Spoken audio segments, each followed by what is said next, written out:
The Courting Happiness podcast official merchandise store is now open.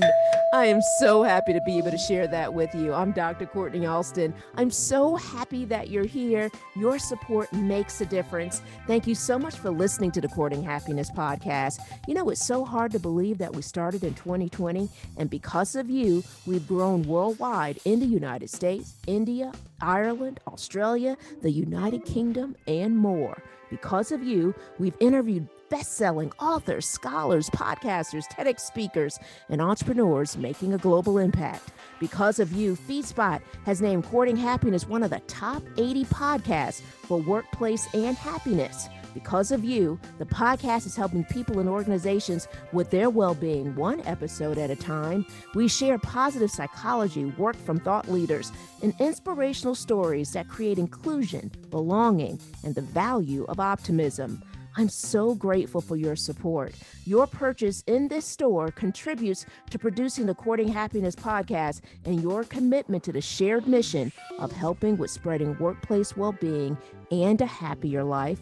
Listeners like you help build Courting Happiness programming that promotes positivity, well-being, and it supports providing a range of content that continues with the mission. We need your support to continue to grow and create content that spreads happiness. We hope you love wearing these specially made t-shirts, totes, and sweatshirts designed by me, and even inspirational cups too. Trust me, your morning coffee will love it. Every design is my thank you to you. So check out the Courting Happiness merchandise store at drkortnialston.com/merchandise. That's drkortnialston.com/merchandise. Thank you so much for supporting Courting Happiness. Now, let's get back to the podcast.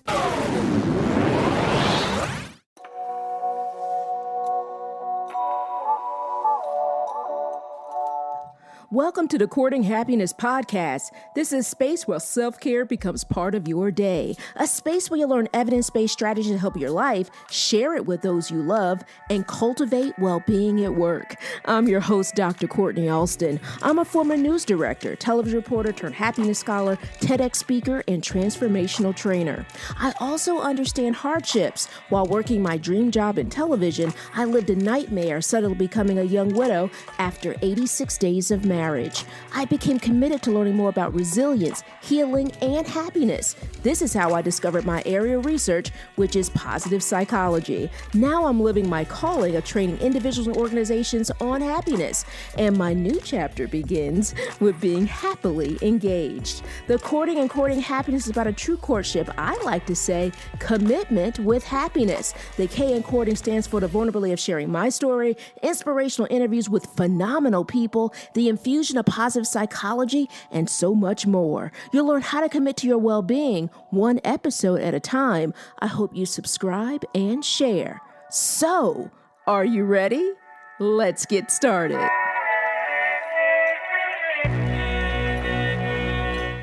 Welcome to episode 77. I'm Dr. Kortni Alston. I'm so happy that you're here. Thank you so much for listening. Let's talk about creating your own self-care squad.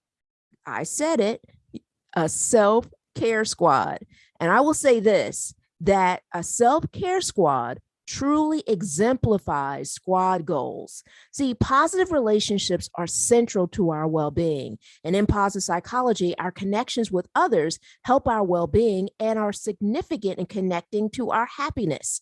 Now, you can also see these findings in one of our founders of positive psychology, Dr. Martin Seligman's well-being theory. Now, one of my positive interventions that I actually highly recommend during my training sessions is the importance of creating your own self-care squad. Well, today you're going to meet two of mine. Rachel Mann and Jeanette Jordan are my besties. And Rachel is a public relations and communications professional with a career that spans almost 2 decades. Currently, she serves as a communications program manager in the public division of the Service of Employee International Union, one of the largest unions in the United States. Now, Rachel also has worked as a communications expert in higher education and in corporate America. Jeanette is a strategic business consultant and executive coach with a decade of experience working in the technology industry. She understands how to pivot her career, and she also began her career as in construction management. Now she helps leaders define their strategies and tell their stories. Jeanette has rebranded or repositioned companies like Verizon, PayPal, and Factual. These two women are positive, phenomenal, and powerhouses in their field, and I'm so grateful to call them my friend.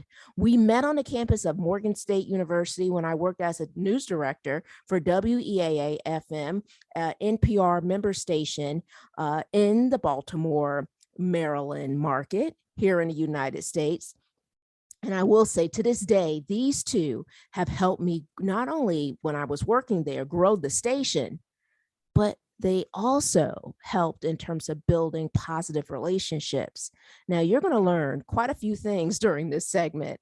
You're going to learn how to create your own self-care squad, what qualities to look for, and how to really a self-care squad will help in terms of your support system that will help you as it relates to life transitions and also your workplace well-being. We'll talk about how it helped one of the members of my self-care squad as relates to burnout.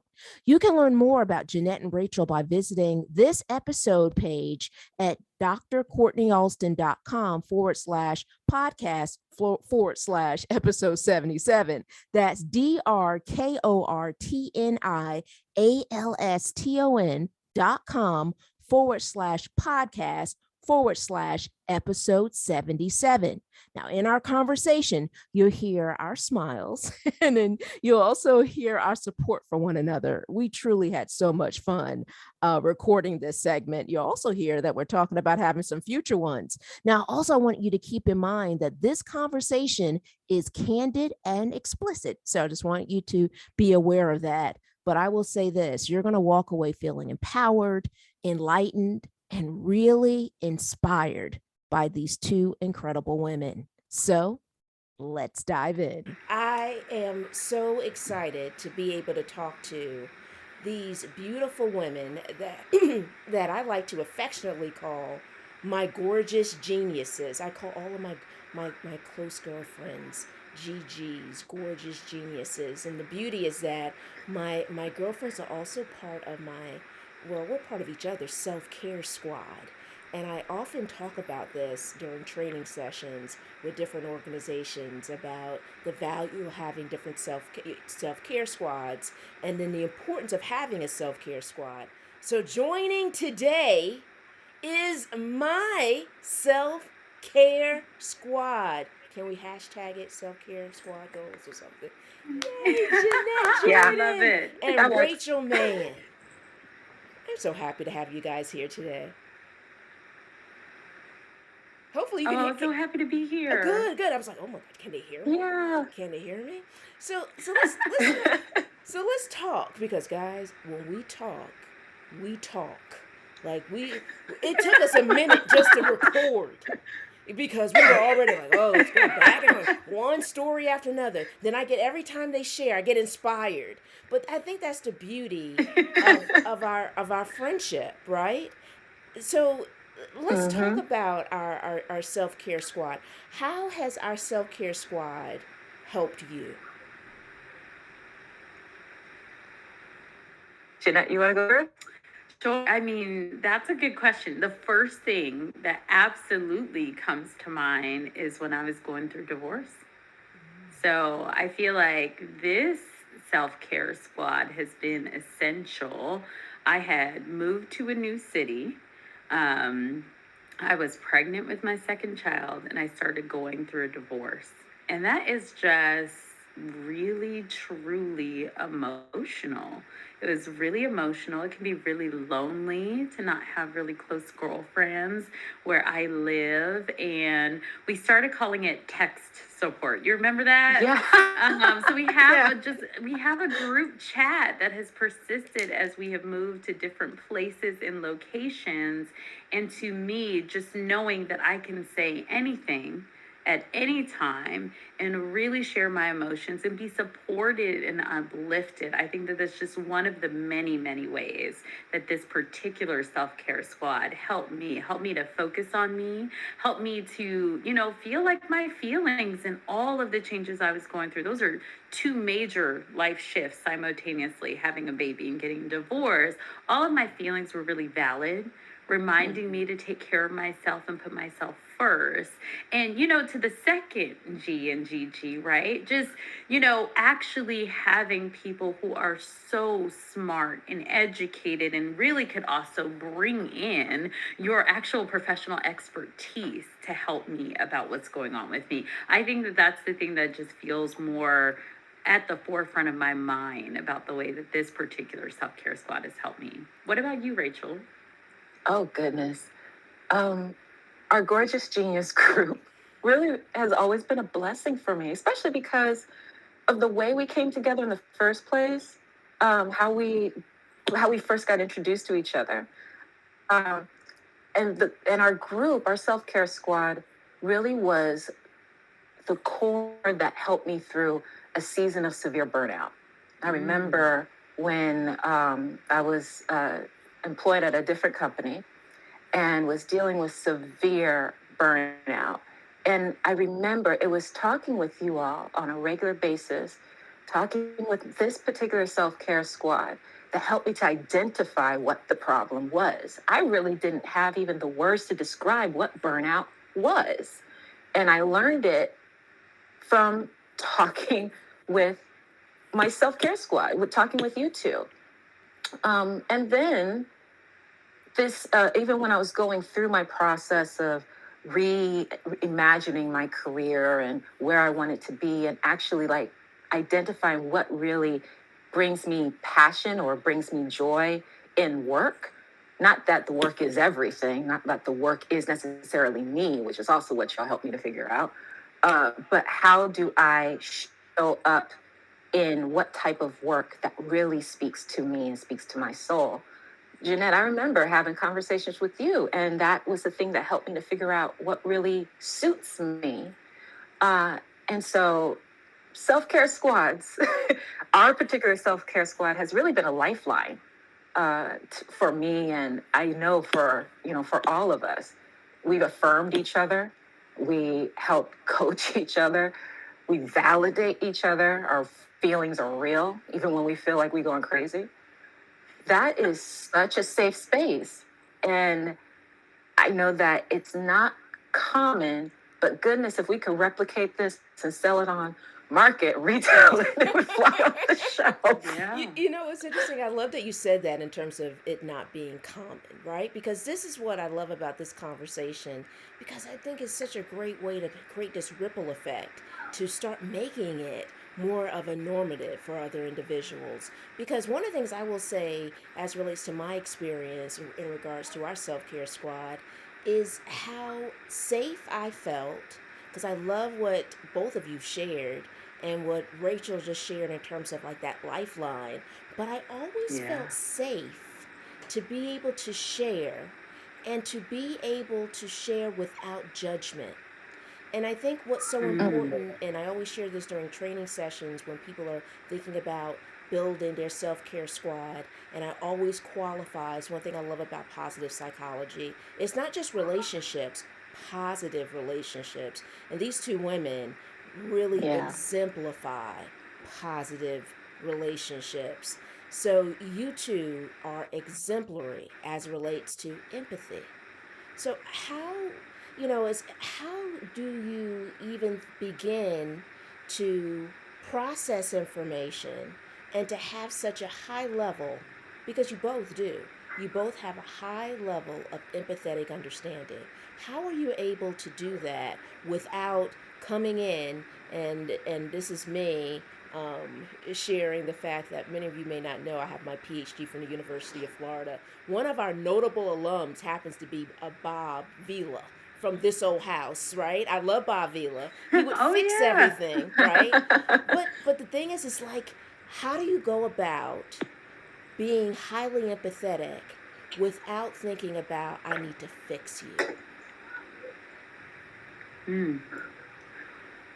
Because You want to go first, that's deep, Rachel? right? Because Mm. that can be very challenging for a human being. And there's one thing that I love about the both of you is that when I share information, I don't feel like I'm talking to two human beings that are trying to quote fix me.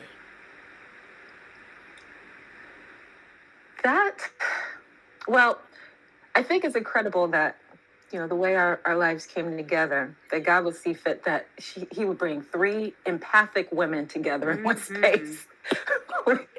It's like Star Wars being strong in the Force. We're strong in that Force.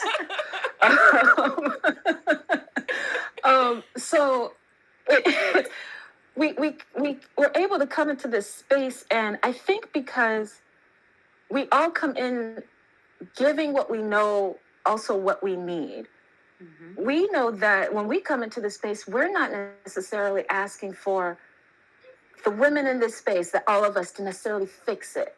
We're all coming in here literally to say, sis, I just need you to hear me. Because we are often, particularly as Black women, in spaces and places where we're not heard. So we come into this space in our particular self-care squad to really give a space where we can stand up on our soapbox and say exactly what we want to say without any hindrance, without any preceding notions, nothing. It's just say it, sis. And if you want us to give you advice, no problem. If you want us to just let it sit on the table and you can look at it for a while, no problem too. That's what we'll do. And I remember it was hard for me at the beginning not to want to just say, well, this is what you should do. Because I am a recovering Captain Save-A-Hop.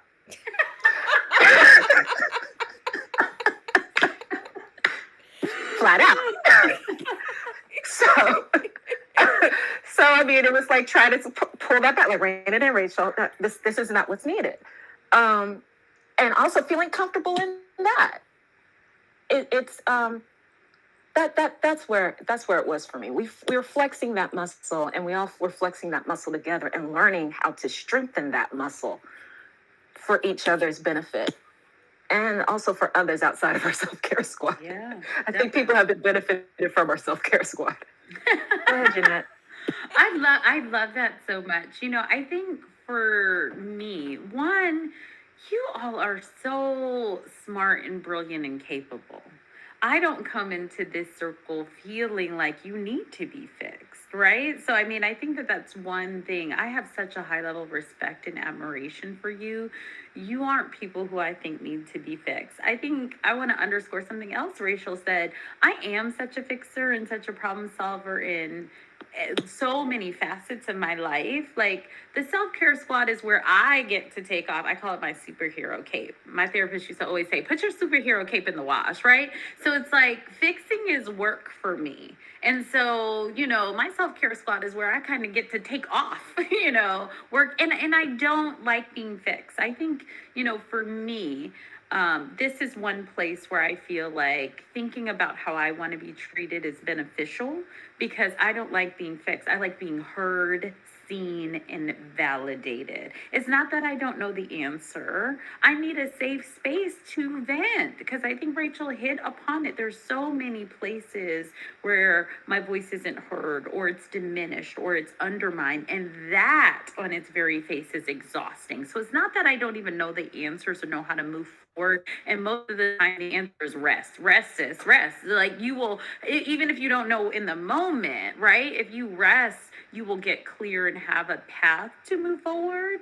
But I think, part of our common bond is just being so exhausted of one, fixing the people around us, and being so exhausted of people trying to fix us, and knowing intuitively that is not what we need. But in general, I do think, Rachel's point, this practice has helped me go into other spaces and be better at not trying to fix my partner, not trying to fix my kids, not even trying to fix people at work, right? To just step back and be like, hey, when you are ready, you will ask for more help. You will ask for more answers, but you are allowed to conduct this no matter what I think about how you're approaching the situation, however you want.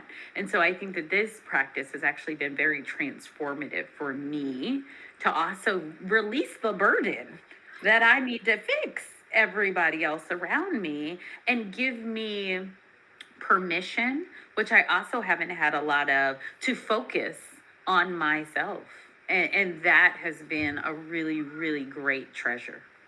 I love that you shared that. I know Both we of need you. emojis, right? I'm so used to like reactions. I'm like, how do I hit the love button? Right. How do I hit the laugh button? How do I hit the 100 button? We need emojis on the podcasting platform. Yes. I I mean, needed the so little confetti button. Like, cue the celebrate. confetti. That's of course, that's my favorite saying. Like, right? I love what you shared so much to both of you, because it's important, and I think it's important for individuals to understand the level of learning in terms of the transformation that you can actually have when you've created a self-care squad that values empathy, that values compassion, that really radiates, it just shines on kindness. Because, when I think about kindness, I think about the two of you, and I think about your incredible heart. And it's interesting because, I've learned something so much too. And I think what's been so beneficial is seeing how it kind of transfers out to other things or other individuals. One of the things that I love that came out of our self care squad was the both of you will always say, if someone's coming with a problem, what can I do to support you? What can I do to support you? That question or that statement in itself is so powerful, because sometimes in life it's speaking to the individual so they can feel seen, and then they can go about sharing, this is what I need. I actually need you to maybe actively listen, or I just need you to get me a nice care package. I don't know. Whatever the case looks like, right? But I love that. How did that come about in regards to really valuing the level of how to go about serving an individual and being that supportive? Because ego can say, hey, I'm going to try to fix it. But to say, how can I support you? For me, this is a really easy one, Kortni. I learned this from you. I actually modeled your behavior, and I took notice of when I share certain things with this particular self-care squad versus other friends who started to jump in and fix, who started to answer, who started to, what, all you need to do is break up with him or leave this job, or, and how I felt, right? And how people showed up for me. And I noticed a difference, and I noticed that's something that you would always do. And I actually started modeling and mirroring your behavior. And that has been such a great gift to see how you show up for us and how you show up for others. And bringing in your actual education background, you being able to tease out the difference, right? Because how can I support you lets people know I'm here to tap in, jump in, fix, ride down on them, whatever you need to do, right? Like I can play the fixer, but it gives openness and range to say I can also do other things if fixing is not what you need. And I think that's what I love about it. It gives people the choice, it gives them the autonomy, it helps them tap into their own smart inner knowing about what they need. And I think so much of this world, in my opinion, is about tearing people apart from their own intuition. And I think the journey, at least it is my journey, has been, how do I tap back into that? Ooh, I love that. Yeah, just like what Jeanette said. You gave us the language, Kortni. Mm-hmm. I remember the first few meetings we had in your office, and we were on campus, and the way you spoke to me, and the way you asked me, how can I support you? And I came there saying, listen, I want to work for you. Yeah. And you responded back asking, how can I support you? And I'm like, wait, how does this work? And what's the catch? Wait What's a minute, the somebody in catch? the room. I don't know this Is somebody language. looking Am I at being me? punked? Like, no. Am I getting And I'm punked? young, Look at early me. in my career. I'm hungry. I'm like, okay. And Kortni comes in with the most empathic, open-armed approach to not only give me the opportunity to give of my services, but also for me to grow. But that also transferred into our relationship that became one of the deepest, strongest friendships I ever had. And I ever have now. And I appreciate it so much. So Kortni, you really did mirror it for me. And I remember when I started reflecting it to others, and I seriously thought like, oh, I sound like Kortni. Seriously, we need bracelets that say, what would Kortni do? Okay. WWKD. Yes. Because New merch alert. New merch alert. dropping this summer, DJ Khaled. buy your WWKD bracelets. You heard it first. Rachel, I really want to add on to that because when I met Kortni, I was actually switching careers. I had been in engineering and I wanted to get into marketing and media. And Kortni really uplifted and validated, like, there is something to be learned from you, right? I might be the boss, I might be the manager, I might be the leader, but we can all learn from each other. So there wasn't this very weird power dynamic, right? Which is like, I know, right? I know, you chase me, you do whatever I say, and that kind of weird work dynamic that I'm so thankful to say that we are pushing back against in a broad scale right now. But really to have Kortni model, okay, so you came from a different industry or a different walk of life or a different thing, all of that is valid. And how do you take that lived experience and bring it and translate it to this? I may know this industry, this skill, this domain, but I have so much to learn from you. And it is, when you haven't been used to that, it was very off-putting, right? Because I was like, well, am I in the interview or am I sitting in the place of knowledge or expert? And the yes and that she has allowed really did help me model and shape my leadership. And I'm so proud to say so many people are so happy after they work with me, because there is a way that, yes, you can learn from me, but I can uplift you and validate you in that process. But it is very so initially off-putting. Everybody's like, what's the catch? I'm like, I want to manage the whole person. Can I tell a story? Yes, This is who we are. please. I had a woman who worked for me. Smart, one of the smartest people I think I've ever had work for me. And this woman took a trip to Japan, okay, from LA. And then she's like, I'm flying back in. I land at midnight on Wednesday and I will be at work at Thursday. And I was like, no, you won't. And she was like, what? I was like, no, you won't. You will be at work on Monday. And she was like, I don't understand. I don't get it. I said, I need you to go home. I need you to unpack. I need you to get on the local time zone. And I need you to show up when your mind is fresh, because the kind of work we do is creative. What do you have to offer me? Stepping off of a flight from Japan and landing at LAX. And if anybody's been there, right? I'm like, you're not even going to get home till midnight or 1 at best, right? What do you have to offer me on Thursday? I don't want you. I want you at your best. And she was just so stunned and caught off guard that I just wasn't trying to work every inch of her life out of her, but I was like, we have to create the conditions for your best work, and rest and play and travel and engaging in all of your hobbies is part of the ground to breed your best work. So show up on Monday, sis. Do your laundry, sleep. Yes.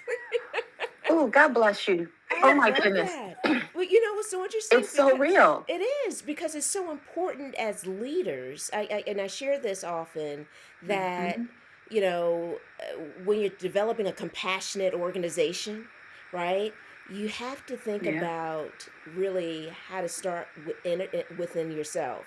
So to me, self-compassion, Yeah. right, is this ripple effect. And so I'm so grateful that you are just so incredible as it relates to your like self-compassion, your fierce compassion with yourself, right? That you could then empower her to be compassionate with herself, but then giving her the permission to Yeah. say, because we work jobs, many of us are like, well, I just want to continue to prove myself. I just want to, but how about what Rachel said earlier? How about burnout is a thing? That emotional exhaustion Yeah. can happen. And so Yeah. what's so wonderful is the fact that you came in and that you are just really giving her all of this support that's wrapped up in compassion, and that is powerful. Yeah. That is extremely powerful. I'm looking at Rachel. I know Rachel is probably thinking something, and I'm saying because I'm look. Are you thinking about some of your past work, Honey. experiences, and what that Oh, looks like? honey. I, It's so funny. We know yeah, each other I so was well. I just can look in her thinking. eyes. I can tell. Like, wait a minute, she wants to say something. Because I have no poker face and I have yet to develop one. And honestly, I feel like I don't need one. Because if you see my face, oh, I'm telling you, yes, no, maybe, all that. But Jeanette, what Jeanette was talking about, honestly, I feel like it's radical. Because even though we are in this, like Jeanette said, we're in this space and place and time where companies are now trying to take on a more compassionate culture. Yeah. Even being in this pandemic has shown how toxic our work environments can be when we focus so much on the final product, pushing out work, being here from a certain time and place, while giving no credence or really respect for the lives outside of our 9 to 5, how that really impacts the work group, how that really impacts the office, and how even if a company is trying to take on the compassionate culture, having managers that are already astute, they're already nimble in that type of space, them being able to stand up and really manage and function in a way that it's like, it's okay. Yes, take a day off. I need you to take the day off so that we can all come together and continue in doing the work and bringing in excellence to the room and not being afraid to do it. I mean, there's companies that they say that they're trying to be compassionate, but they're not making it easy for people to actually practice what is being preached. And in our spaces and what we do in our work, because I'm also a manager, we people like Jeanette and I were leaning forward to say, yeah, we're going to be compassionate. And I see you beyond the tasks that are assigned. I need you to be whole. So managing the whole person, managing the whole being, and recognizing that their strength is also in their whole, in being whole. Yes. And And it's that's also what we hired them for, Absolutely. right. To bring that whole person, that whole perspective. Kortni, I'm feeling a new TED Talk for you, radical compassion. I'm feeling, we're breeding something new here real time, because you're right. It is. Yeah, it's so true. Radical, and I don't mind being radical in a change agent, and I tell everybody that because I also tell them too, I want to be a substantive piece of your career. Your career is like a puzzle, and I am one, maybe two, three pieces, right? But I don't expect you to stay with me forever. I am not this weird possessive manager where I expect you to be. So I said, when you're ready to leave, I want us to have that conversation, and let's get your projects in order. I will give you a reference to go to the next place, right? And everybody's like, and I'm like, why? Because if we can have a real conversation about that, right? I can be prepped, right? There's no surprise that when you're leaving, and we can sit and make a plan transition that works for you, that works for me. But this weird, secretive, possessive, I own your career and you're never going to leave, that is ridiculous. Yeah.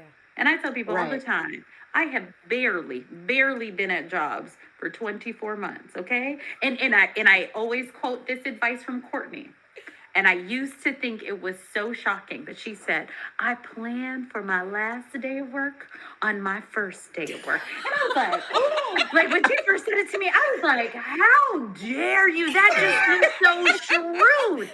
And it is I quote it all the time, my podcast, my coaching, my mentoring, my managing, all the time. And I said, but how else do you make sure this piece was meaningful? It's Right. no different than start with the end in mind. Yes. Where do you want to be? How do you set that target? And how do you focus on doing really meaningful work while we Right. have you? And we should celebrate for however long we share this space and this time together.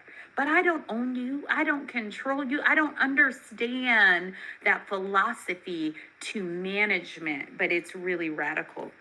And the other thing I wanted to underscore that you said, Rachel, is I think that cutting people from the whole person is a breeding ground for burnout, is one. And two, you mentioned toxic environments, and it's just been on my heart. I want Dr. Kortni to weigh in because She we shifted keep gears. She talking called me about Dr. kindness Kortni. I'm and listening. generosity and compassion and self-care, but so many people don't understand toxic positivity.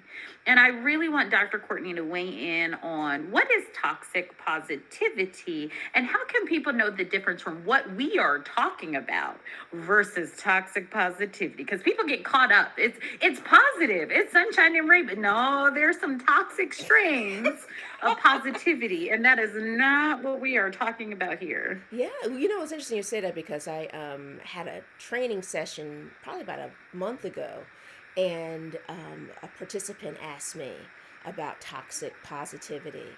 And one of the things that I shared was, I use myself as an example as a happiness scholar. Because, when you tell people you're a happiness scholar, they go, oh my gosh, you are a happiness scholar. You must be happy every second of the day. And I'm like, no. No, I am not happy every second of the day. And then so it's like, you're not happy every, like, what does that mean? And I go, well, my area of research is happiness, positive psychology. I help individuals and organizations. But what's so interesting is that I share with people often that sadness allows me to value positivity or happiness or joy. So if I've had adversity, it's allowed me to value when I have someone who's championing me, or someone who, will, who's been this incredible ally. So, to me, when it comes down to, positivity, it can be very toxic if you can't see the other side. If you can't see that, negative things do happen, that, you also need to understand something else, is that a level of being your authentic self too. So another good example in terms of toxic positivity that can fall under, that I've often heard from people, is having someone who appears to be a positive person, but the behavior does not match that, right? And it's interesting. I remember a long time ago, guys, I remember hearing a woman share, your character is when no one is watching, or your characters when you're in a Mm-hmm. room and people aren't seeing you, or whatever the case may be. And I probably paraphrased it poorly that she shared, but it always stuck with me. And I thought, wow, I Right. love that. I love that she shared it. She was sharing with another person, so I was kind of eavesdropping. And so I said, I love that because it speaks. Yeah, I was eavesdropping. And I go, wow, it speaks so highly. So to me, also, you can have a level of toxic positivity when you're dealing with a person that appears to be positive, and yet their actions aren't supportive.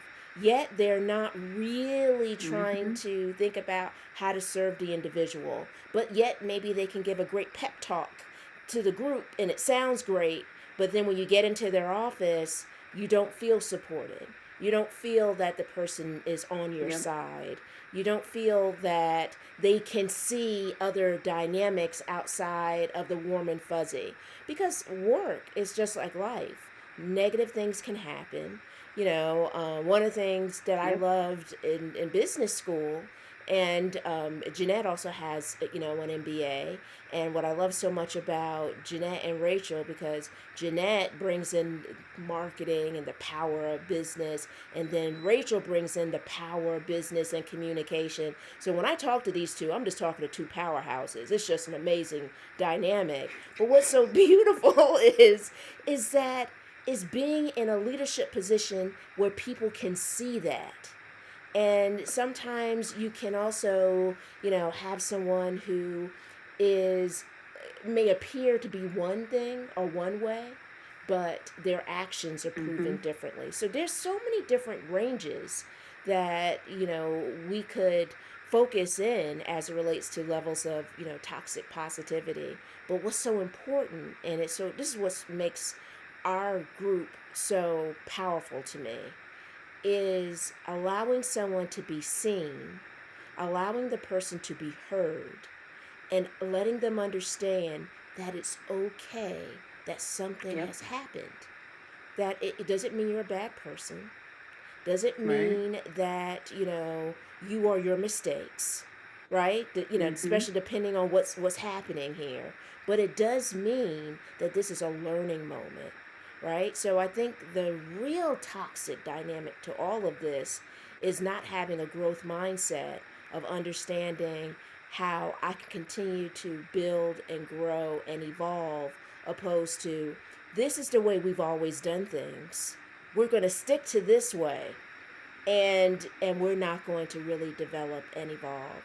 And that is a missed opportunity, because one of the things that I will say that I think is such a value, and I'm so grateful that when you guys were talking about some of my leaderships, I was like, oh, I said, good Lord, it's like and what kind of sound effect am I giving in the background here? But I was just I was just so grateful. They're like, and I'm like, okay. I'm like, Kortni, calm down, calm down. But I think it's so it's so important is that we are all teachers. We teach each other Yep. in terms of this Mm-hmm. human condition, right? This human experience that we have. And we lose sight of that if our egos are so much in the driver's seat that we can't Mm-hmm. understand that there's something to learn from the great people around you. Because remember, there's a reason why you hired them. There's a reason why they're a part of your team. And also out of the workplace, home, there's a reason why you may have these individuals that are your friends. So value those dynamics. So yeah, as you can see, I could talk a lot about different things about toxic positivity. I Um, love that. but it's so Yeah. important, right? Because it's something that's really it's a thing, right? And it's Mm-hmm. something that really should be discussed. And I think depending on the person and experiences, I feel it can have a range, because some people can look at one Mm-hmm. person that says, well, their behavior doesn't help me. Another person can speak to another dynamic and say, well, this person's always joyful. I can't tell her anything bad happened, because she thinks that it's all Yeah. bad, if and she doesn't want to handle it or deal with it. But at the end of the day, there's such a value of, going through certain experiences for us to value the positive ones too. So I'm Can I curious. say one last thing Sure, go about that? ahead. Go ahead. One more thing, Courtney, about that. So I really appreciate you talking about the range here. And the one thing I want folks here to see, or your listeners to know, is that what we're talking about is also that your manager has to be your friend. Yep. We're not saying that, compassionate management, or even when you're seeing toxic positivity or anything like that, sometimes it could appear as if the person's trying to be your friend, and then you're seeing that, oh, yeah, no, that's not there. But ultimately, being effective in managing with compassion does not mean the person is trying to be your friend. Yeah. It means that they're trying to be a true support of the work. Yeah. So don't come to that expecting, oh, chummy, chummy. Not necessarily that. It's all about what's actually being offered, the support that's being offered, the space and place to be heard. Yep. And that's really what it looks like. Absolutely. And I feel like I want to take that further, Rachel. I feel like Rachel's giving a cautionary tale, and don't overshare. The workplace is not necessarily a place to overshare, right? Because I want you to be happy and healthy does not mean bring all of your family and relationship drama to your manager. No, I mean, I think that this is right, because we don't know what age and stage people might find this. And I think the other piece that I was trying to get to that we didn't name specifically is compassion, positivity doesn't mean about invalidating feelings, Kortni. And I think that the last place that you're going, because so many times I see that it's like, no, we're happy, we're joyful. Oh, you're sad. No, you can't. No, that sad, angry, frustration is all a part of the human emotion, and they all have a place, and there are very valid reasons for it. And I feel like it's a meme online. Like they have this china plate, and it's like somebody breaks the plate and they're like, I'm sorry doesn't fix the plate. And I think about it often from some of the things that I've been through, in particular around my divorce. And it's like, yes, the plate will never be the same. But I often say, like, you can also turn it into a stained glass window, right? Like the pieces, you can make something beautiful out of the pieces, which I think is more of what we're talking about. You don't have to stay stuck in the plate won't ever be the same. And you don't have to say, okay, because it's broken, we can't move on and there's nothing else. You don't have to hold on to the past and clinging to what was beautiful and positive about the past. And you don't have to stay stuck in the anger of the pieces being broken. How do we take the anger, the hurt, the sadness, the frustration, and still recreate something that might be different, but can be equally or more beautiful? And I think that's how I think about channeling the frustration, the negativity into a positive way that doesn't invalidate. It was hurtful, it was hard, it was negative, it was challenging. Absolutely. It's interesting you say that, because I often tell my students this. I say that, and I share this also with executives, that we are really connected through our imperfections. It's not necessarily the perfection, like, oh, I did this so well, like Martha Stewart. I love Martha Stewart, by the way, when she would go and she would decorate a space. But I love Rachel Ray, who I feel like is not that neat and tidy in some levels, but she's just dynamic and she's funny and she's, but it's valuing imperfections. Like, things aren't going to be, it's so funny, because I had to spend so much of my time in life, I feel like, really challenging myself on perfectionism. Because when you're thinking about performing, or you're thinking about anything as relates to a task, you're like, I want to try to be perfect. And I've learned that, as you mentioned earlier, Jeanette, that the broken pieces can turn into this beautiful mosaic. And the beauty is that, you know what? No, it's not the same plate. But to me, it's a better plate. It's a better plate because there's wisdom, there's resilience, there's this experience. And now that there is this real, true appreciation of life. And I say that because when you were sharing, I thought, wow, I remember when I became a widow at 25 years old. And I thought, oh my gosh, I was experiencing Mm-hmm. something that like my girlfriends or friends, parents weren't experiencing in their life yet. But what becoming a widow at 25 did, it made me value people and time. And so yes, an extremely negative experience in regards to the fact of losing a loved one, but I feel that I've evolved into a deeper person that values people, values time, a little bit more richer because of that experience than maybe without that experience.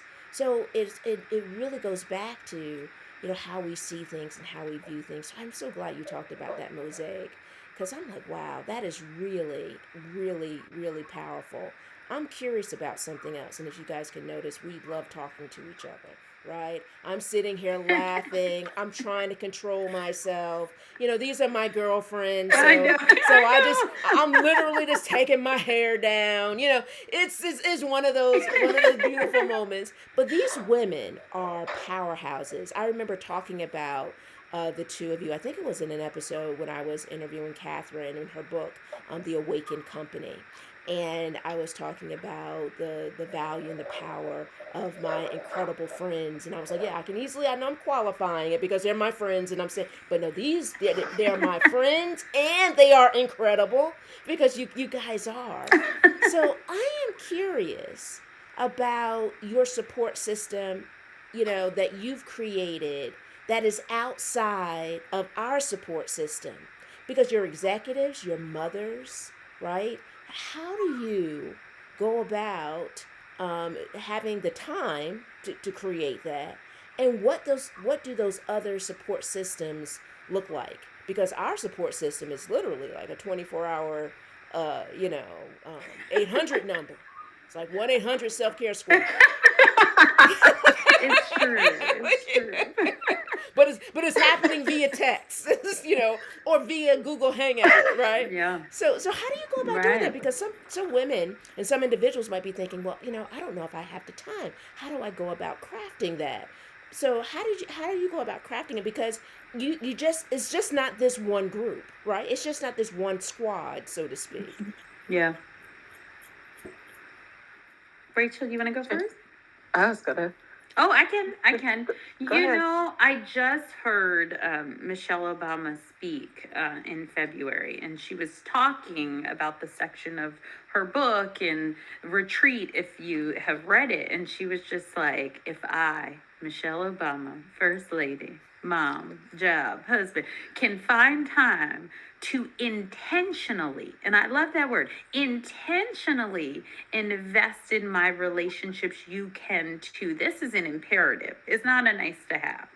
And I love that. And I think for me, I often find, I think, you know what, this particular self-care squad, I think, can run the gamut. We all have some kind of motherhood identity and executive identity and partnered in some kind of way. But I think it can be hard to find support for people who fit all of these different facets of your life. So I often think about finding support in some other ways. Like, for example, I have a group that I start to curate that I call my toddler mom friends.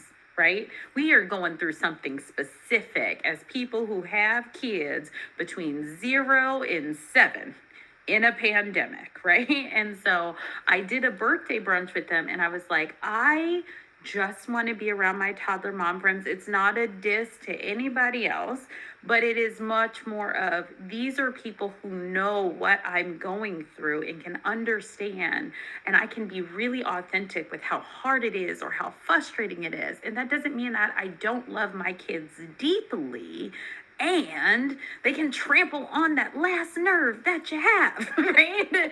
And just to know that I was going to be seen and loved and accepted and validated in this unique way.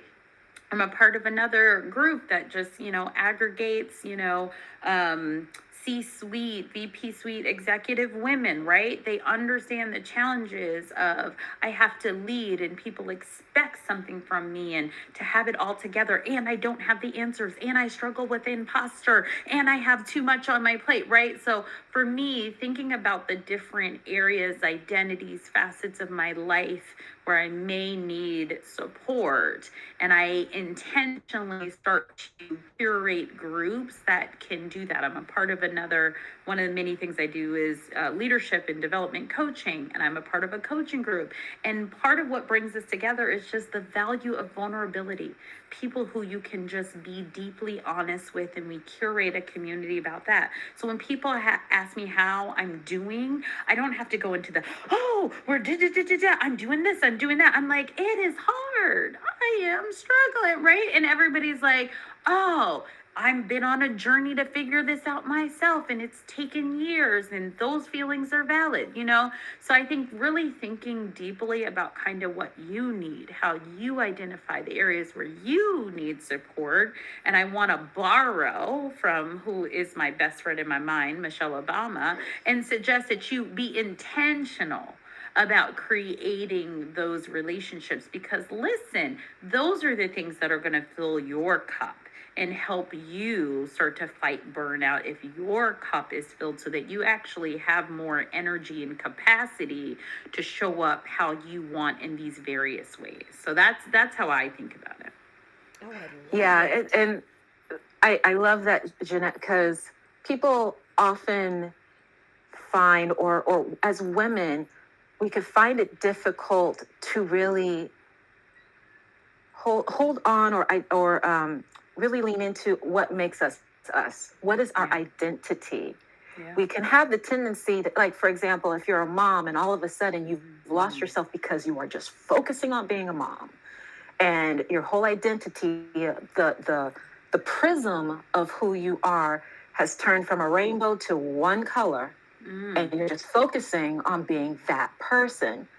Once that whole season is over, or the child has grown up and moved on, what do you have now? Mm-hmm. So we're in this situation, or we have grown as women to realize that we have to hold on to all parts that make us us. Yep. So that doesn't necessarily mean compartmentalize your life and only be mom to the mom group and only be executive to the executive group. Mm-hmm. You still bring your whole self, but that group can help speak to the foundation of that part of yourself.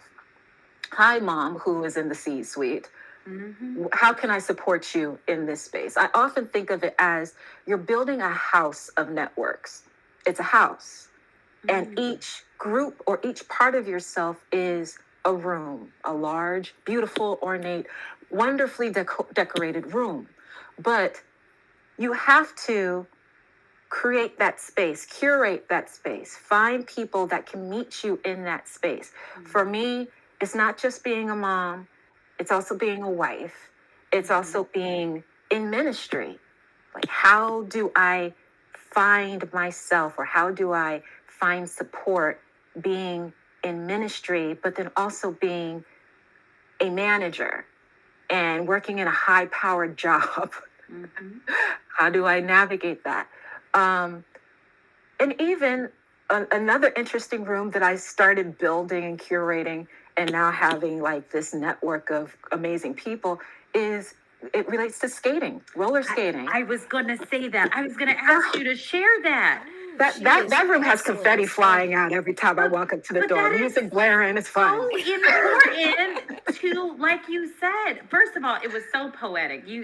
Kortni says all the time, but you see why we love each other? It was so poetic to talk about a rainbow going to one color, right? But I love that it's like, I have an identity as a roller skater, because I think people would hear wife, mom, manager, minister, that there's no time for that, but that is the thing that's going to keep you alive in so many other areas. I love that you said that that's the room that has confetti, right?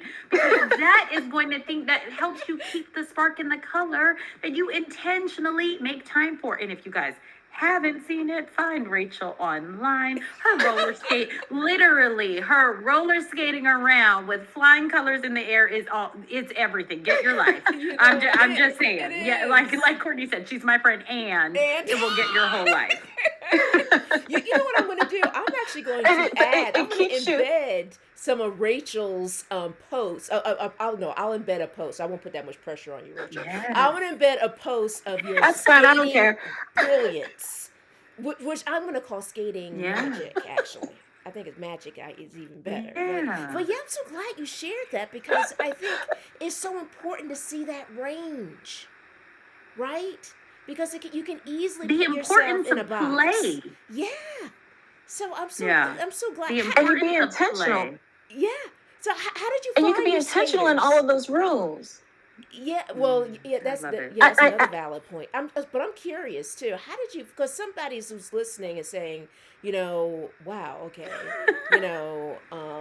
I'm trying to figure out like how to go about even finding half these people that Jeanette and Rachel are talking about. So how did you find the skaters? How did that come about? Ooh, that's a good one. That's funny. So when I first decided I was going to start skating, and this was almost 2 years ago, so it was around the beginning of the pandemic, summer had popped off, and you couldn't find skates anywhere. I managed to hustle like some crazy woman trying to find skates. And I just went. To the rink. I live near Anacostia, so I live in DC, and I was at this outdoor skating rink. And I just said, I'm just going to go because I need to have this outlet. And somebody's going to show up. And I'm going to say hi. And that's really what I did. I showed up, was skating around, and just saw somebody that was having the time of their life. And I just said hi. That eventually turned into, hey, you want to join our skater group on Facebook? I'm like, sure. I wasn't necessarily expecting I'm going to make friends with all of these people. It was just, I'm going to, lean in and see, what's out there. This takes time, folks. What I'm saying is that it's not like this space or this group or your room that you're curating, as I'm continuing the metaphor. It's just going to magically appear. But the key is to be intentional in showing up. And eventually your people will find you. You will find your people and your people will find you. So I was in this Facebook group, and I kid you not, I never responded to anything in that group, but I would go skating at other rinks nearby, and turned out people that I was meeting there were actually part of the group. And I'm like, oh, but I like you. You're cool. Our conversations were fun and things like that. And eventually it evolved into, I realized I had a group of skate mamas. Because we connected through being a mom, or being like a mom, because some of these women are also teachers. They teach skating, so they're like mamas to these kids. And we connected in that space. And so now, like, we have text. Sometimes we connect through text. Sometimes we connect through Facebook or whatever. You don't even have to say, this is the one space that we're going to connect. We will always meet through Google Hangout, or we will always meet out through text. No, it's just showing up. Hey, sis, just checking in. Y'all want to meet? We meet, we talk, we end up texting later on. That became my skate room. That became my skate group. I love this. It's intentional and consistent. You didn't use the word consistent, but being intentional and consistent is the lesson that I took from that. And the thing I love it is you showed up and you didn't wait to be invited in. Right? Because I think so many people are like, I'll show up, but nobody came to talk to me. Nobody invited me in. So this must not be my room. But you were intentional, consistent, and you got curious and uncomfortable, right? To say, I just found somebody who looked like they were having the time of their life, and I invited them into my world. I didn't wait to be invited. We needed like a mic drop sound because you gave us so many gems in that. Rachel and I love that. And Kortni, can we talk about play? Let's talk about play community. I mean, we've talked about so much about work, and we've talked about sharing kind of the emotional stuff. What do you do for play? Yes. Who, me? You, Kortni. Yeah. You see how I tried to get myself out of that, guys? I go, wait a minute. I know. Who, me? Well, what do you mean? I'm flipping the tables and I'm turning into podcast host here.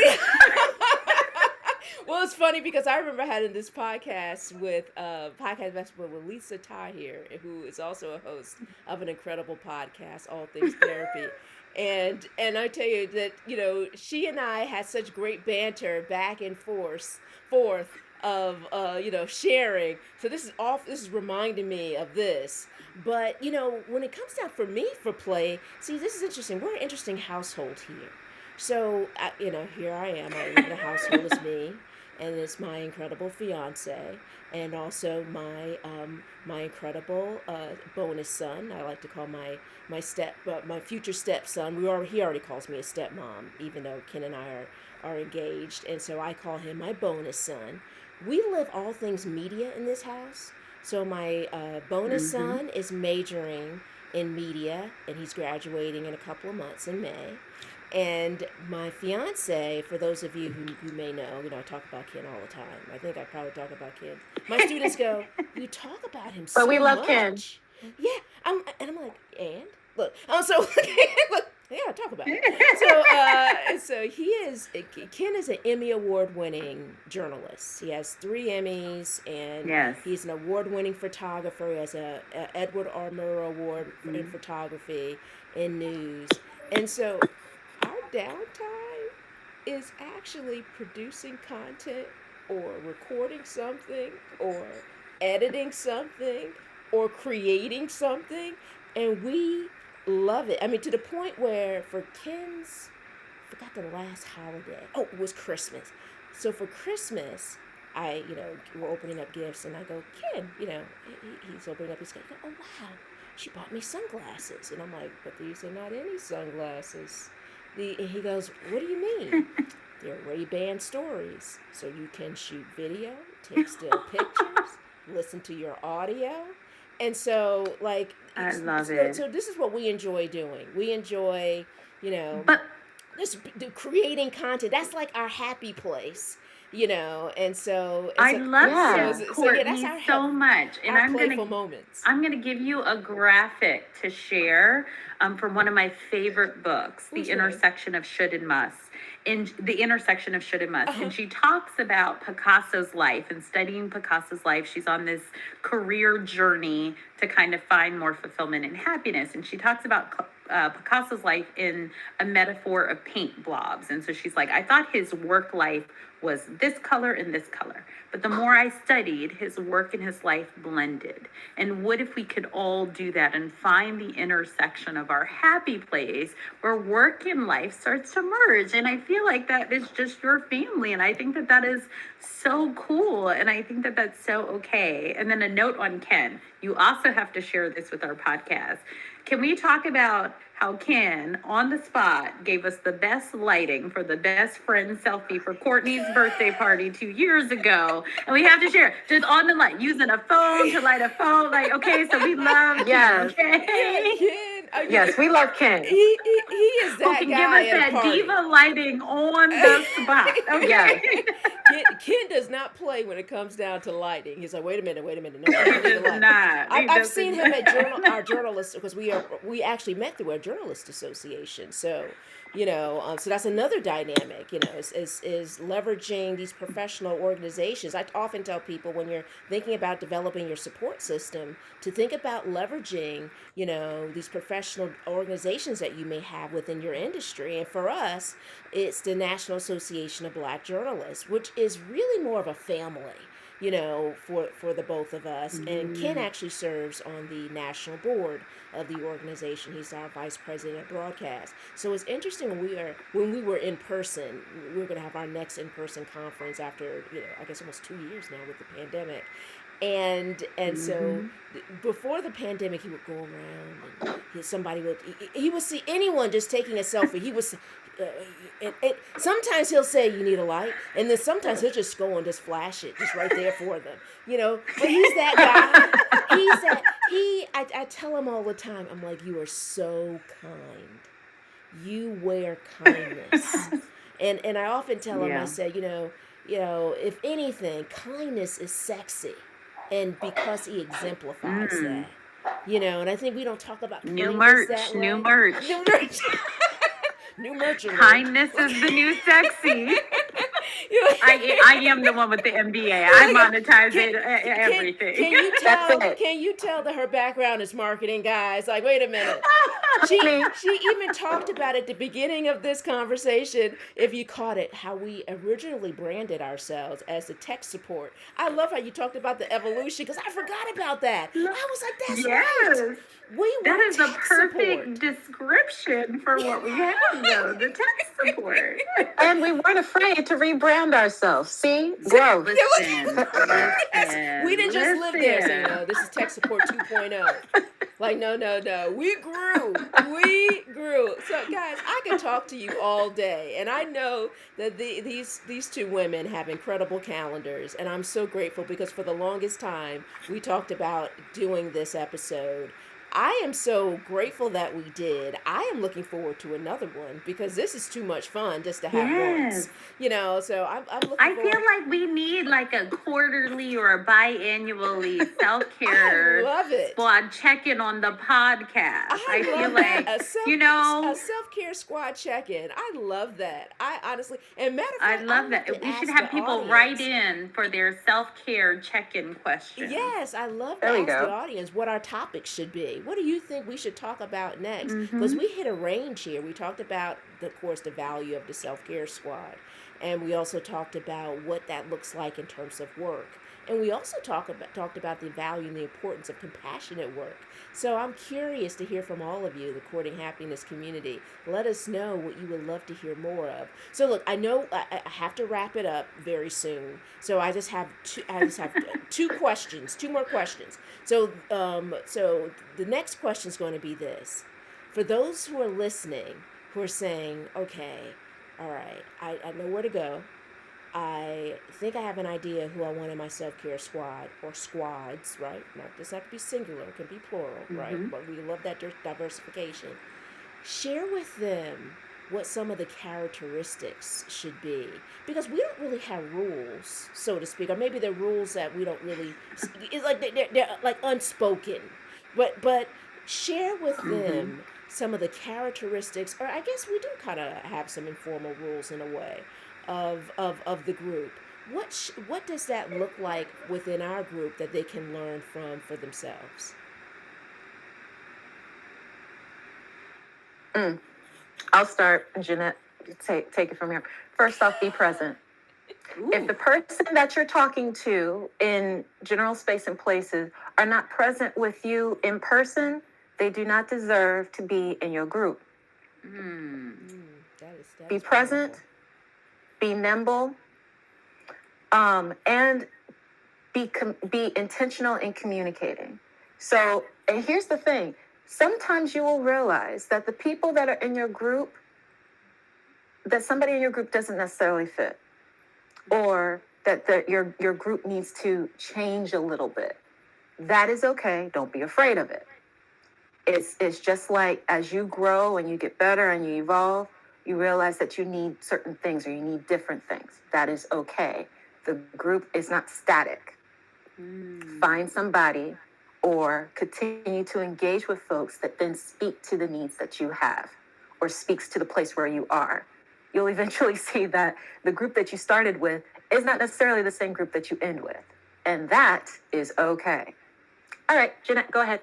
Woo, Rachel always taking us to church. It was everything for me to not interject with all my soul. Like, bloop, bloop, bloop. And I love it because those are not what I would pick. Okay, so for my thing is, don't be judgmental. I think that is a real core tenet of our group. I also think be honest and authentic. This is not the place where we're showing up as perfect and trying to one up each other and, being frenemies, so to speak. And I would just say, honestly, pay attention to your intuition. I think it's a little bit of what Rachel was talking about, but when you feel safe. And so for me, I think it's seeking out the places where I feel safe versus trying to turn certain circles into the circle. You know what I'm saying? When you just feel like, that is a place to pay attention to and to lean into, where there is just safety. It is the default, it is natural, it is organic, and start to build from there versus creating something. And I also kind of want to add on, there's a theory that I learned from a therapist several years ago called share, check, share. And she talked about it as how you deepen relationships. So you share a little bit of information. If it goes well, if you kept your secrets, if you feel safe, then you share a little bit more. And then you share a little bit more. And that's how it deepens over time. So I don't want people to think like, if you just don't automatically have this psychologically safe squad, then you can't be friends with them, right? It's not an all or nothing. You share to the level of safety, and then that friendship, when you hit a point where it feels uncomfortable and it's not growing, then that's kind of your relationship, right? There are friends that are more casual, more based on work. We chit chat about the weather or knitting or hobbies, but I'm not telling my deep personal secrets to, right? But the safe, the real self-care squad are the places where safety, authenticity, lack of judgment feels really organic.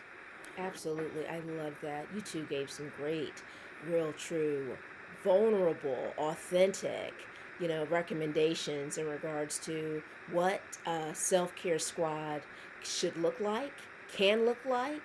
And I love the evolution because the group will grow. And the value is having that growth mindset, right? In terms of valuing that level of growth. So I love that all that you shared. I was like, wow, this is such great wisdom here. I'm like, we could go on and on. I hate this part where I have to wrap it up, but this is my last question. And this question I ask everyone who's on the podcast. And because courting happiness is all about making sure that you're committing, right, to your well being journey. That could be well being at work. It could be your happiness journey, right, in regards to at home or at work, or really, it really coming in as that whole person, as we mentioned earlier, right, of all of those things. How do you commit to your happiness journey? How do you go about committing to your well-being? I love this. You want me to start, Rachel? Mm-hmm. For me, and I don't know if we talked about my rooms of play, but for me, anyone who knows me, I'm a big workout enthusiast. Okay. And I am trendy, right? I used to kickbox and Billy Blanks and Soul Cycle, right? Like I love following the fitness trend. So yes, I'm a part of the Peloton squad now. So for me, I notice if I do not start my day kind of focused on me, and that could be with a workout, or it could simply be with a 5-minute meditation, things seem off. But by giving myself that prioritization of me right up front, before I jump into kids, before I jump into work, all of that thing, that just totally changes how I show up. My mind, how I feel, how calm or how resilient I am to just move through the crazy, the frustrating, the BS of the day. So for me, prioritizing my wellness means doing something for me, even if it's just as simple as 5 or 10 minutes up front at the beginning of the day, and just really starting that day from I gave something to myself, something that feels good, something that's healthy, something that's restorative for myself, and constantly making me a priority and letting that set the tone for everything else. I think what Shonda Rhimes said, like, you are the sun and everything else is orbiting around you. And I think especially as women and women of color, we're so trained to be help, support, mom, this, right? We can often get sucked into other people's orbits. So that is the way I ground myself in something healthy for my mind, my body, my emotions. I need to start my day with that. Love it. Rachel? Right, so for me, how do I make sure I show up every day is maintaining my boundaries. Mm. That is the thing that has always been a challenge for me, and that's been like, I would say now is my biggest flex.